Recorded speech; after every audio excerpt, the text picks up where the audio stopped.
সশস্ত্র সংগঠনের হামলা থেকে প্রাণ বাঁচাতে বান্দরবানের নাইক্ষ্যংছড়ি সীমান্ত দিয়ে ফের দেশে ঢুকেছে মিয়ানমার সীমান্তরক্ষী বাহিনীর ২৯ সদস্য।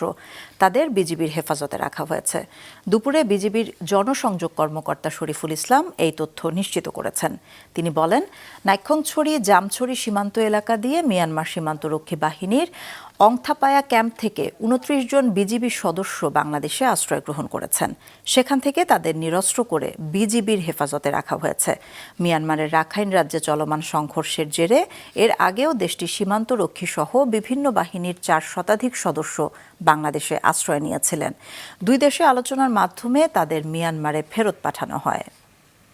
১১ বিজিবির নিয়ন্ত্রণাধীন নাইক্ষ্যংছড়ি উপজেলায় ২৯ জন সেনা, বিজিপি ও ইমিগ্রেশনের সদস্য বাংলাদেশে প্রবেশ করেছে। বর্তমানে তারা নিরস্ত্র অবস্থায় ১১ বিজিবির হেফাজতে রয়েছে। Bangladesh police, Bangladesh border guard এবং বাংলাদেশ সেনাবাহিনী সকলেই সতর্ক অবস্থা রয়েছে।